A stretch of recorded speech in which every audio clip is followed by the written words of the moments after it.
আমারে কইলো বাচ্চা হইতে দেরি হইব। আমি কইলাম এত ডাক্তার থাকতে দেরি হইব কেন? প্রয়োজন হলে আরো 2-3 জন মিলে চেষ্টা করেন। আসসালামু আলাইকুম।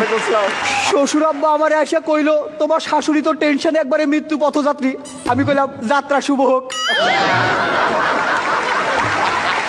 এক ভদ্র মহিলা এসে আমারে কইলো আমার পোলা তো 3 মাস হইলো হাঁটতেছে। আমি কইলাম হাই হাই ওরে আটকান, বহুদূর তো চলে গেছে। আমার বউ আমারে ডাইকা কইলো খুব টেনশন হইতেছে যদি একটা কিছু হয়। আমি কইলাম আরে একটা কিছু হওয়ার জন্যই তো আনছি। আমি কইলাম থাকো আমি বাসা থেকে আসতেছি। কইলো তা আগে তোমার শালি আসুক। আরে তাইলে যায় লাভ কি? দিদা আমারে কইলো বাচ্চা হওয়ার আগে টক খাওয়ান লাগে, এই ধর তোর বইয়ের জন্য 1 বাটি আচার নিয়ে যা। আমি কইলাম তাহলে আমারও 1 বাটি দাও। দিদা কইলো আরে না বাচ্চা তো হইব তোর বইয়ের। আমি কইলাম হ অবাক ব্যাপার, একই দিনে বিয়ে করলাম শুধু বইয়ের খবর হয়ে গেল। বউ কইলো বাড়িতে নতুন অতিথি আসতেছে, শুনে খুব আনন্দ পাইলাম। পরদিন দেখি শ্বশুর শাশুড়ি চলে আসছে। পাশের ঘর থেকে শালিকা এসে আমারে কইলো দুলা ভাই আমি কিন্তু বইনরে সারা রাইতে ঘুমাইতে পারি না। আমি কইলাম হ আমিও। আজ থেকে তোমরা দুজনে একসাথে থাইকো, আমি মধ্যিখানে ম্যারেজ করে আনি মনে।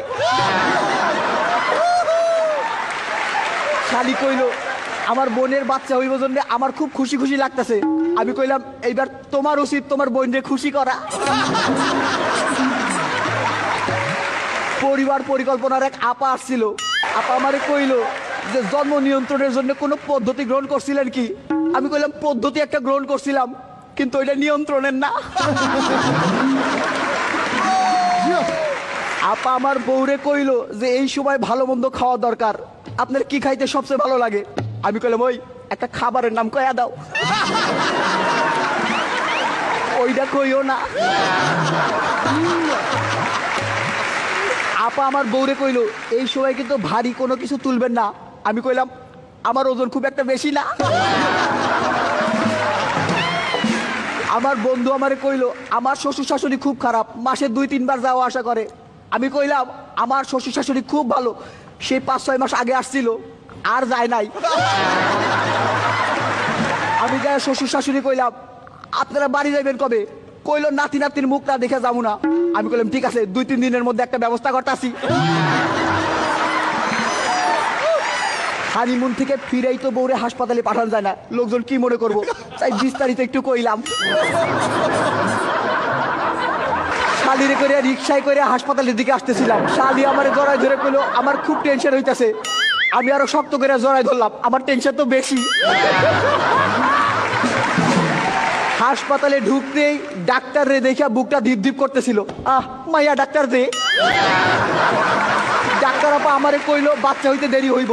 আমি কইলাম এত ডাক্তার থাকতে দেরি হইব কেন? প্রয়োজন হলে আরো 2-3 জন মিলে চেষ্টা করেন। টেনশনে কাঁপতেছিল আমার হাত, নড়তে লাগলো আমার চোখ, গরম হয়ে উঠলো মাথা। আমি দোয়া করলাম যে বাচ্চা জানি দেখতে আমার মতো হয়, দুষ্টু প্রতিবেশীর তো অভাব নাই। এমন সময় নার্স আইসা কইলো আপনার একটা ছেলে সন্তান হয়েছে। আমি কইলাম এত চেষ্টার পরে একটা। দাঁড়ান বউরে খবরটা দিয়ে আসতেছি। যাইয়া বাচ্চারে তো দেখে অবাক, এতদিন পরে হইলো তাও এত ছোট। এই বাচ্চারে পাল্টাই দেন, লিক হয়ে গেছে। বাচ্চার মুখ দেখে তো অবাক, একবারে দাদুর মতো। আরে দাঁত ছাড়া যে। শালি কইলো এই যে বাচ্চার চোখ দুইটা একবারে আমার বোনের মতো, কান দুইটাও একবারে আমার বোনের মতো, আর যে একটা কইলো না ওইটা তো আমার মতো। আমি নাকের কথা কইতেছিলাম। আমার যে ছেলে সন্তান হয়েছে এইটা শুনেই বিশ্বাস করেন। একটা ছোট্ট প্রমাণ আছে কিন্তু তা দেখাতে পারবো না। আরে ছবিটা নিয়ে আসি নাই। শ্বশুর শাশুড়ি কইলো একটা ভালো ছেলে খুঁজতেছি, ছোট মেয়েটারে এবার বিয়ে দিয়ে দিব। আমি কইলাম আরেকটা ভালো ছেলে খুঁজেন, আমার দ্বারাও দিয়ে দিব। পরিবার পরিকল্পনার আয়সা কইলো ভাইজান এই ভাবির স্বাস্থ্য খুব একটা ভালো না, এখন আর বাচ্চা কাচ্চা নিয়েন না। আমি বললাম তা ঠিক আছে, কিন্তু যাদের স্বাস্থ্য ভালো তারা তো আর শুনবো না। বলে শোনেন, 2 বাচ্চার মধ্যে দূরত্ব রাখা দরকার। আমি বললাম ঠিক আছে, বাচ্চা আরেকটা হইলে 2টারে 2 জায়গায় পাঠাই দেবো নি। বলে শোনেন, বাচ্চার পুষ্টির জন্য মায়ের ভালো মন্দ খাওয়া দরকার। আমি বললাম এই তো, মেয়ে মানুষ বলে পক্ষপাতিত্ব করলেন। ছেলে হলে বলতেন বাচ্চার পুষ্টির জন্য বাবার ভালো মন্দ খাওয়া দরকার। আর সারাদিন ধরে বউ বলতেছে আজ পারফরমেন্স যেন ভালো হয়। আমি কইলাম অনেকদিন পর তো, ঠিক আছে চেষ্টা করুম নেই। আজকের মতো আসতেছি, আসি।